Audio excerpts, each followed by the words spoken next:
le journal de 7h avec Christophe Lamar. Bonjour Christophe. Bonjour Jacques, bonjour à tous. Israël est un pays fou de rage. C'est ce que disait hier soir Benjamin Netanyahou après l'ignoble mise en scène qui a précédé la restitution des 4 dépouilles d'otages. C'était avant leur identification par les médecins légistes israéliens. Frédéric Simon, vous êtes correspondant d'Europe 1 à Tel Aviv. On doit être bien au-delà de la rage ce matin. L'autopsie révèle que l'un des corps restitués n'est pas celui de Shiri Bibas. Oui, les Israéliens se réveillent ce matin en prenant connaissance d'un retournement de situation morbide. Après plusieurs heures d'examen, les médecins légistes sont parvenus à la conclusion que la dépouille que le Hamas affirmait être celle de Shiri Bibas n'est pas celle de la jeune femme, ni celle d'aucune autre otage morte en détention. L'autopsie des enfants de Shiri a révélé que Kfir et Ariel avaient été froidement assassinés en novembre 2023. Leur mort n'est donc pas la conséquence d'une frappe israélienne, comme l'avait affirmé le Hamas et le groupuscule terroriste qui les maintenait en captivité. L'armée israélienne insiste dans un communiqué sur la violation flagrante des termes de l'accord par le Hamas. Pour l'heure, les autorités civiles n'ont pas encore réagi, mais l'attitude de l'organisation terroriste risque de remettre en cause le maintien du cessez-le-feu et la poursuite des échanges entre otages israéliens et détenus palestiniens. 6 otages doivent être libérés demain contre plusieurs centaines de prisonniers palestiniens, certains condamnés pour terrorisme. Frédéric Simon, correspondant d'Europe 1 à Tel Aviv. On apprend également le lancement d'une opération intensive en Cisjordanie, ordre donné par le gouvernement israélien après une série d'explosions dans des bus dans le centre du pays. Aucun mort ni blessé à déplorer. La guerre en Ukraine. Emmanuel Macron appelle les Français et les Européens à un sursaut face à la menace russe. Double intervention du président sur le dossier ukrainien. La première avec les chefs de partis politiques, tous unanimes pour saluer une intervention factuelle et précise. La seconde plus tard, en fin d'après-midi, avec les internautes. Nous changeons d'air, il faut réviser à la hausse notre effort de guerre. Emmanuel Macron confirme par ailleurs son entretien lundi à Washington avec Donald Trump. Il sait déjà ce qu'il va lui dire, Arthur Delaborde.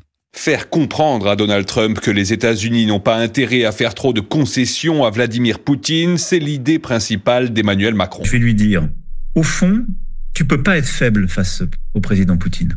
C'est pas toi, c'est pas ta marque de fabrique, c'est pas ton intérêt. Comment ensuite être crédible face à la Chine si t'es faible face à Poutine? La deuxième chose, je vais lui dire, si tu laisses l'Ukraine prise, la Russie, elle sera inarrêtable. Les garanties de sécurité que peuvent apporter les Européens seront aussi évidemment au cœur des discussions avec le président américain, à commencer par la question de l'envoi de troupes au sol. Je vais pas décider demain d'envoyer des troupes en Ukraine, non.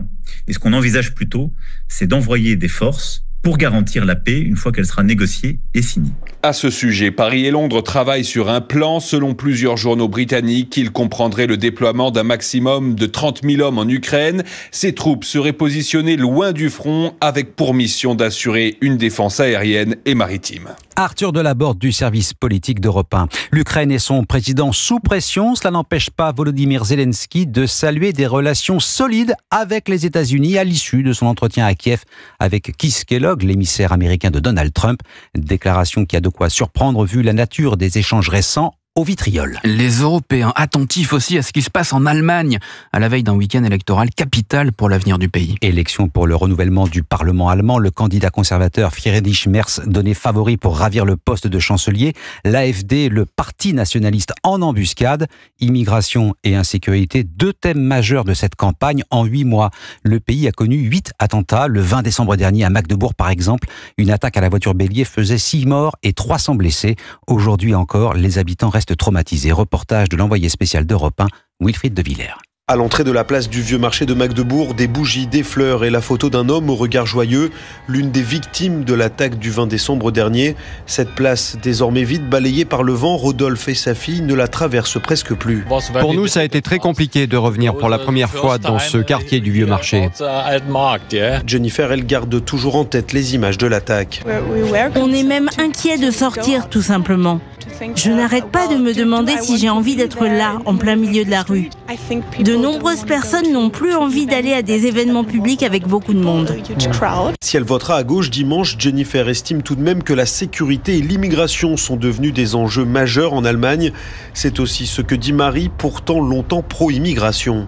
On a besoin de barrières, de frontières. On ne peut plus accueillir tout le monde. Il ne faut pas complètement fermer les frontières, mais il doit y avoir davantage de sélection, de contrôle. Il faut un vrai changement. Elle vit avec son fils sur la place du marché. Ce soir-là, c'est depuis sa fenêtre fenêtre qu'elle a vu la voiture foncer sur la foule. Magdebourg, Wilfried de Villers, Europe 1. Wilfried de Villers, que l'on retrouve à 7h40 pour l'enquête de la rédaction d'Europe 1. Vous écoutez Europe 1 matin, il est 7h05. La Cour des comptes est formelle. Si on veut sauver les retraites, il faudra une nouvelle réforme. 6 milliards d'euros de déficit cette année, 30 milliards en 2045 si rien n'est fait, c'est ce que dit le rapport Flash. On efface tout donc et on remet l'ouvrage sur la table. La balle est dans le camp des partenaires sociaux. Priez de se mettre d'accord, Baptiste Morin.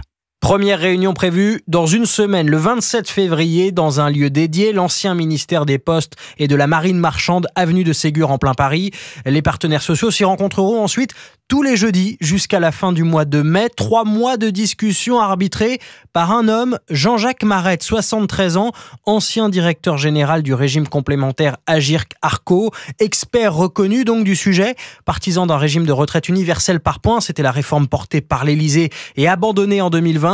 Jean-Jacques Marette devra concilier les positions antagonistes. D'un côté, des syndicats qui veulent revenir sur l'âge légal de départ à 64 ans.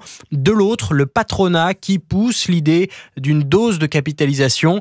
Pas de ligne rouge selon Matignon, mais un impératif, ne pas creuser davantage le déficit du système évalué par la Cour des comptes à 15 milliards d'euros à l'horizon 2035. Baptiste Morin, chef du service économie d'Europe 1. C'était l'un des objectifs du gouvernement. À la veille de l'ouverture du Salon de l'agriculture, le Sénat adopte définitivement le projet de loi d'orientation agricole. Le texte reconnaît notamment le caractère d'intérêt général majeur de l'agriculture. À l'Assemblée, les députés adoptent en première lecture la taxe Zuckman sur le patrimoine des ultra-riches. Proposition de loi portée par les écologistes qui prévoit un impôt plancher de 2%. Le basket aux États-Unis, énorme coup dur pour la pépite française des Spurs, celui qui se fait appeler Wemby. Victor Wembanyama souffre d'une thrombose veineuse, un caillot de sang situé dans l'épaule. Saison régulière NBA d'ores et déjà terminée pour le Français Guillaume Dominguez. Oui, il souffre d'une thrombose veineuse à l'épaule droite. Elle se caractérise par la formation d'un caillot de sang dans une veine et elle peut entraîner de graves complications si elle n'est pas soignée correctement, selon le médecin du sport Jean-Pierre Fréoli. C'est quand même quelque chose qui est embêtant parce qu'un caillot peut partir dans le poumon et faire une embolie pulmonaire. Donc c'est pour ça que c'est quand même quelque chose de très sérieux. On va le mettre 1 mois ou 2 mois aux anticoagulants puis vérifier si la veine s'est reperméabilisée. C'est donc minimum 2 mois d'arrêt pour le géant français de 2,24 m, lui qui avait brillé lors de son premier All-Star Game, le match des légendes le week-end dernier et qui avait entamé un excellent début de saison chez les Spurs.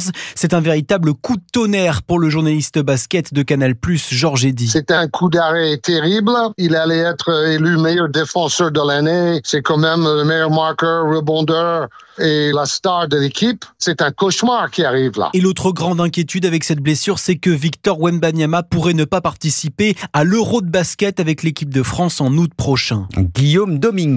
C'était le journal de Christophe Lamar. Merci Christophe. Restez avec nous sur Europe 1, il est 7h08. Dans 10 minutes, les enfants d'Europe 1, votre rendez-vous quotidien avec les archives de votre radio préférée. Oui, comme chaque jour avec Laure d'Autriche. Bonjour Laure. Bonjour à tous. On vous retrouve dans 10 minutes. De quoi allez-vous nous parler ?